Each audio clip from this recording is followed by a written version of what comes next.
YouTube, what's going on? It's Analytic Reason. Yesterday we miss on the Washington over, but we do hit the lean on taking Washington minus the 5. And those are one of those type of losses that doesn't really bother me too much because the analytical reason was correct. But, I think we fell short of that over by like 5 points. And that's just the way it goes sometimes, you know? So I got a play tonight. It's kind of scary. I might go light on this one. All right. I'm gonna take Sacramento plus the 8.5. And normally I don't take money lines, but for the goof, I think this is a good spot to take Sacramento on a money line. Maybe like half a unit. You know, maybe this is one of the days you go half a unit with plus the points, and then you go half a unit on the money line. And I'll tell you why. Sacramento is they're on a 9-game losing streak, and every time I feel like they might pull it off or they might win it this game, because on paper Sacramento is a decent team. I just don't understand why they're losing so much.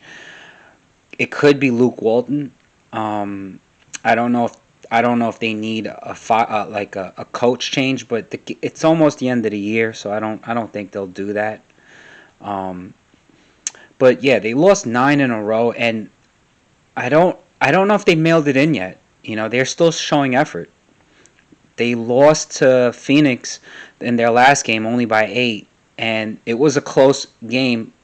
Like pretty much the whole game, it was a pretty close game till Phoenix kind of pulled away. But they were a minus 12 and a half point underdog in that game. They lost by 8.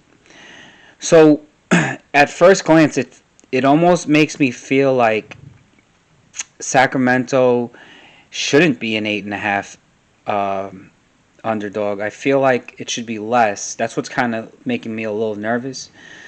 Um, it's actually I feel like it's making the public take Sacramento today, but then that could just be me. I don't know.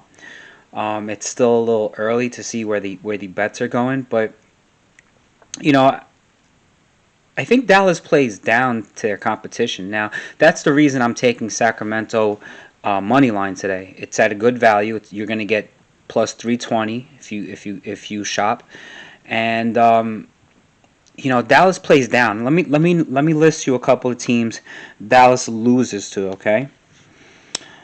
Recently they lost to the Knicks. Now I know the Knicks are above 500, but it's the Knicks. I'm a Knicks fan. I already know how it goes.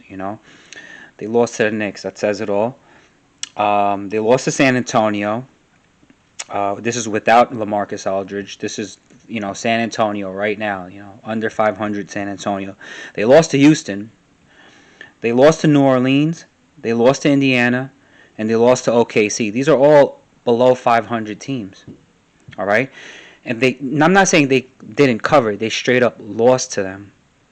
So, what's exactly happening here? I think what's happening is that Dallas loses focus, or they kind of like go through the motions when they play a team that isn't up to par. Because the very next game, like when they lose to these teams, they'll beat Milwaukee with Giannis playing. They'll beat these top tier teams, but then they lose to these low tier teams, and this is what it's going to be. So I'm hoping that. The only thing is Dallas lost to New York the last game. That's the only thing that's kind of a little bit scary, but I think 8.5 is just too many points.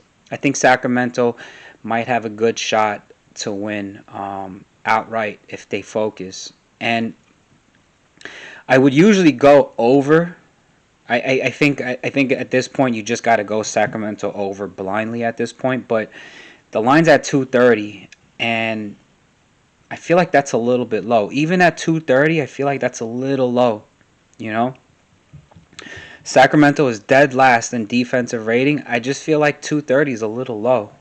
That it should be like 236. See, if the line was at like 236, I would take the over. But I feel like 230 is it's either correct or it's a little low. So I'm gonna take the points with Sacramento today, and I might sprinkle a little bit on the money line. All right. So hit that like button and subscribe if you haven't. Peace.